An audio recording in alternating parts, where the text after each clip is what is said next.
artist of the week this morning is a young man called Ajibola Danladi. He's a music maker and a producer and all those other English. Let me just bring him on for you. Guess what he is called? Danny Young.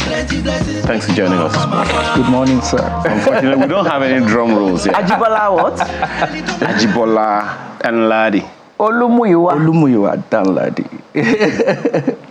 Okay. He's all right. a Nigerian. It's all right. Also, it's all right. Okay. That's what we were talking about when we were talking about football. Yeah. He's a Nigerian. Okay. How was navigating to get here? It was crazy, trust me.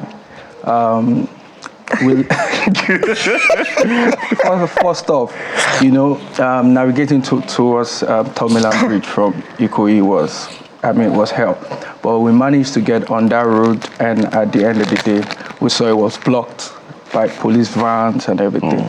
So we had to navigate through Costain, through Ikorodu Road. Through Oyibo. Through Oyibo. To get to Ikorodu Road. Well, thank God we're here. I just wanted the viewer to know what it cost you to be here for us. Thank you so much for your time. You're welcome, sir. You've been in the music industry for a little while. Tell us a little about your journey. Basically, I've been in the music industry for over 19, 20 years. I was fortunate to get into music at the age of 16. I had my first major break at the age of 16. It's been a great journey. I started from the church, just like everybody say. Yeah, but the difference between me and maybe probably a lot of other artists that started from the church was I was a music person. I was a music director. I play the piano. I do music production. And, it made it very easy for me to navigate into music proper because, I already understood the rudiments and the technicalities of, music. And at the end of the day, when I got signed for my first record label, Big Deal Entertainment in the US, it made it easy for me because I was living in a state, Ondo State, where music was really not, entertainment was really not. You understand? But, we had to believe that, for you to make any music, you have to move to Lagos and everything. So I moved to Lagos. I remember the first day I got to Lagos and I landed on the Ojota Bridge. I was seeing crowd, buses, yellow bus. I was like, how does it go take do for this place? Like, how do you navigate? Like, if you turn to the right, where will you get to? If you go to the left, where would you navigate? So you had no particular destination in mind? Sir, no definite. Whoa. But Lagos, Lagos will make you, Lagos will break you, but I chose the path. Lagos will borrow you sense. Yeah, well, it's been an amazing journey. And where was your first, consider this part of your documentary. Where was your first bus stop? Where was the first place you landed from Ojota? The first place I landed after Ojota was before Ojota. Let me put it that way. I landed in Ojota, but I was going to Omole. Oh. Do you understand? Yeah. So you had passed Omole. I'd passed my bus stop. So, I had to find my way back to Omole, Yes. And to a music person's house or something? No. Actually, the house was supposed to be the house for my label. Okay, this is how it started. I was in school, secondary school, right? And I had a friend which I produced. Shout out to B10. It was like one of our biggest stars, those days there locally. Yeah. So I had produced him. I would sneak out of school to go to the studio. My parents didn't want my parents were music people, but they don't like, They don't like, this was the generation whereby, yeah, if you do music, they see you like you're not serious or you understand. So doing music for me was very, I know if I go out, I'll come back, they go flog me. That one is sure, but I just have to go first, So this guy came to call me and say, okay, the label wanted to sign him. So I came there with him and at the end of the day, it became a blessing in disguise. They signed me first before they signed him. So then they told my parents, they said they wanted to meet my parents because I was underage, right? I was not 18 yet, so I could not sign legally for myself. So they had to meet my parents. My parents said, okay, he has to go to school. You have to get him an apartment. He has to have a guardian. He has to have a manager and everything. So, well, you know, all these rules becomes too much for a label that they want to drop you. So by the end of the day, they promised my father that they were going to get me an apartment, but they did not get me an apartment. So I got to Lagos. I was staying with my uncle. Shout out to Uncle Bumi. He works in Chevron. They couldn't have given you an apartment because you were underage. I was you weren't going to be able to live alone. Yes. No, but I said and to get me a guardian. Okay, right? to live with you. Yeah, to live with me. So I was staying with my uncle for 2 years, and they did not know. My parents did not know because you understand, it's against the understanding that they had. But I did not tell my parents anything. I was just there, trying to survive. Sometimes I would not eat from morning till night, not because my label could not cater for me, but because, it's Lagos now. Sometimes what you get as, your monthly would not really serve you all through. And, I just had to survive because sometimes you have to go do promotions, go to this radio station here. And I was new in Lagos. I didn't even know my way around everywhere, So it was really a challenging one. But as they say, the rest is history. And here you are now. But in the course of the journey, you must have met some people who mentored you and whom you mentored. Yes. What were those influences that you had and that you have made? Okay, thank you, sir. Basically, I think for me, it was like a different journey, before I came into music, like I said, I've been doing music production. I mean, these were things that at that time was really scarce for you to see like a young boy doing music production. And this time I was talking about the era before the computer, before we started using like Reason, Cubase, Logic and stuff. This was like when we use analog and stuff. So I had already, been doing like music technicality like proper. So when I go into music, I just wanted to do what I'd already been trying to do back home. So but I didn't grow up in Lagos, so it was new. Everything was strange for me in Lagos. I didn't have friends. I didn't have industry friends. So until I started becoming popular, when I go to events, I started now meeting like colleagues. Then I started building my own network. You understand? So it was different from like a Lagos artist that went to school in Lagos, knows people in Lagos, and easier to move around. Yeah, exactly. So but for me, it was different. Now, I read an interview. You wanted to... Yes. Okay. So, what was the first work that you put out? The first work that I put out was in 2006. It's called Welcome to My Party, featuring Lord of Ajasa. Lord of Ajasa is an the first indigenous rap, musician in Nigeria, a rapper, let me put it that way. So I featured him on that song. That was in 2006. The first song I released under the platform of the label that signed me at that time. So it came out in September, and before February, it became like everywhere. There was a station then called Channel O. I don't know if you remember, of South Africa. That was like the height of, if Channel O plays your song, you are made. So he made the top 10 on Channel O. It was nominated for Channel O awards in South Africa. So that was like the beginning for me, basically. And how many collaborations? How much did that affect or impact on other collaborations for you? Yeah, it really opened the way for me because a year after that, my contract ended with the label. Then I had to move on my own, start my own label, Beat Killer Records, with my crew. And, we started to push my own music. And, that song kind of helped me to, make the kind of connects that I needed for myself to start my own journey, and the people in the media and everybody, and that really helped me, and I mean. There's a question we should have asked you. One of Laura's favorite questions. Yes. How did you eventually market yourself to mommy and daddy? I'm almost certain that they are watching or they will watch this in time. Okay, then it was way easier. I mean, it was easy for me because, like I said, I'm from a music family where music like runs in. Everybody in my family loves music.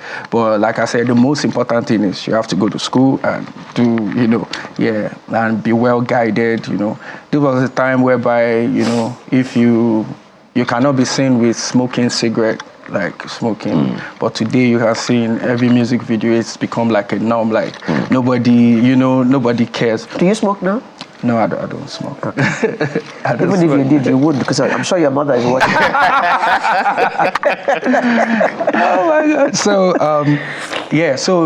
when everything happened, it was like, they were happy for me, but it was not strange because they know I'd always had that stuff. Now, we're going to get to the part where you did a song that all of a sudden everyone is affiliating with the Super Eagles. We'll get to that one. But, you at some point, you had an interview, spoke to some people where you said that, talking about your influences on some prominent artists. Now, you want to tell us about that? Okay. Is it about the Ashake? Yeah. Basically, then I was just, I remember it was in France, I think France or something, Paris, yeah. I was just, talking to my friends. We were just, listening to like some Nigerian artists, and, I was just happy, about the growth of Afrobeat and how far we've come. And so people were like trying to talk to me and say, oh yeah, like this sounds like you, this artist sounds like you. And I was like, like, I mean, it's been a long time coming, and before these guys came out, they were listening to some people first. So I am happy that I had been able to influence these guys in ways to have been able to take it further than where I took it, So was that statement misunderstood? To some people, social media is crazy. They don't give you the full package. They just edit what they want to talk about and they put it out, and everybody starts to talk. So I mean, some people in the comment section, they know the truth and they said the truth. While some people who feel otherwise, they say, well, but it doesn't matter, I don't care. We move on, Okay. Now, tell us about your career trajectory in the past 5 years and what you expect from you in the next 5. Okay, so basically, in the last 1 year, I've been really working, effortlessly, for my new projects. Last year, November, I put out a record called Afro Rhythm, a spanking video. We shot the video in Colombia and Mexico. People going crazy for the song and the video because it's like, it's different from the norm. Do you understand? Like different from the norm in terms of the way it sounds. It's not like the regular Afrobeat music. It's like international sound, right? So when we put it out, before we put it out, I was scared. Like, I hope these people will like this type of music because everybody likes the back kind of thing. But I just wanted to sound different, and give people rich music. You understand? So I put it out, and I was happy about the way people feel about it. The video came out at the end of November, and it became, high rotation on every TV station. So basically, that's for that. And after then, December, we dropped the Watch Out for this brand new song that we just released, Para. Yeah. Then last week we dropped the official single. It came out and it's been topping the charts. Just 4 days ago, it became, it got into top 100 on Shazam charts, on Apple Music chart. It's been crazy. The perception, the way people have been receiving it. I mean, beyond my expectation. So, Yeah, but tell us about that the Para song, and what is it about the song that made people love it so much? What part of it resonates in a way that people are now affiliating with the Super Eagles? Yeah, to be honest, I don't even know. I just found out that Super Eagles scored or they won the match, or I think it was at the first half of the previous match, and I just started seeing on my timeline, like I just seen my song and they already designed the logo for it, Super Eagles the Para, because the title of the song is Para. So I see Super Eagles the Para, then the song on the background. I was like, wow, like what's going on here? Then in the camp too, in the Super Eagles AFCON, wherever, some of the players played it, Whoa. Yeah, and I was like, wow, like this is what social media does, Before I knew it, the thing became viral and people started using it on their status, Yeah, but it was crazy. How does that make you feel? Yeah, I mean, good, happy, most importantly because my song is even associated with success, The song Para, talks about, like I'm angry, I'm motivated, I want to do this, You don't want grief for I don't want grief for anybody. 2024, you understand? So Super Eagles no grief, and yeah, it's a good one. Now that also now lends to one conversation, the fact that it is possible for things to just go in a particular direction that you don't even anticipate it. I've been in music library, broadcast music library, that some artists will come and say this is the hit song, meanwhile there's a better one that he didn't see. What's up with that? Well, the way I see it is, sometimes you as an artist can never know what song people are going to like. Very true. One thing about most artists is we are unfortunate about something. We have a lot of psychophans around us. Psychophans in the way of they just want to please you. They want to tell you, oh, this is good. Whereas what they think you want to hear. Yeah, what you want to hear, what makes you happy, Yeah, but so at the end of the day, you as an artist first should be able to tell yourself the truth. To know, is this good for me? Is this not good for me? That's one. Then secondly, like you need to seek like public perception, opinion about your song. Sometimes when I want to put out a record, I go to places, I just stay in the car, tell someone to give it to DJ, just play. Then I just watch the crowd. If I see nobody is moving, or I just humble myself, I'm going to keep that in the fire. But the fact now remains, that song, not good enough for that time, might be better for another time. Wow. So, there are certain songs that people have had like 5-6 years ago, and it's still very much relevant today. Absolutely. Whereas there are some songs that people are doing right now that cannot even stand the test of time, even for the next 10 years. Absolutely. So correct. It just depends.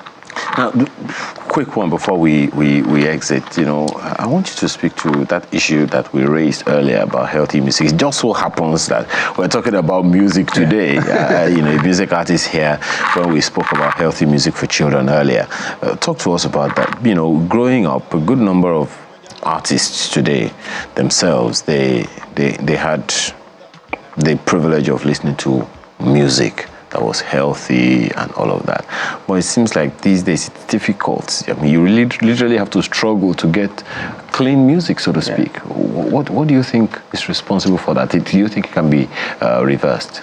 I think this comes with generation. Let me say, from generation to generation, something new gets introduced. A new generation comes with what they want, their own values, their own beliefs, just like they have something now they call the Gen Z, the Gen Z generation. They come with their own belief. Whatever you tell them, they don't care, they just want to, do that So, thing.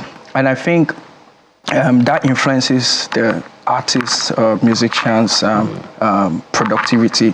I came from an era whereby, we go under big like they scrutinize us. Yeah. When you have a song, the librarian has to listen to the lyrics. Is it making sense? Yes. Not. That's when you had songs like people talking about social, vices, like songs that preach social values, morals, and all those morals things. And everything. Those were the type of music that were selling at that time. because the producers and the people who were signing and recruiting those artists were interested in those type of values. You understand? But now it's different. Now people are just interested more in making money and, and trending and, commercialization. Well, So it's a good and a bad thing, Yeah, things evolve, and it's a time whereby I hope you can evolve back to the time where we can say, okay, you know what, we can actually get good music from musicians. So I have to thank you this morning for being here this morning, because it is something we looked forward to, and we are grateful that you were able to make it here today. Ajibola Olumiwa Danladi, also known as Danny Young. You have a new song out now. You call it Para. Yes. And it's out already? Yes, already. That's the one, the super good. Okay, and the music and the music video is not out yet. The music video is under post-production. Okay, should be out in about a week from now. All right. And it promises to be massive. Okay, I'm gonna wait for one that we can play on this show. Well, that's the show this morning. I'm sorry, my colleague needed to take a break. Alero Edo has been here. I'm Ayo Makinde. Please do have a splendid and a fabulous weekend. And please do me a favor. Do yourself a favor. Support the Super Eagles the best and safest way you can. See you after the football.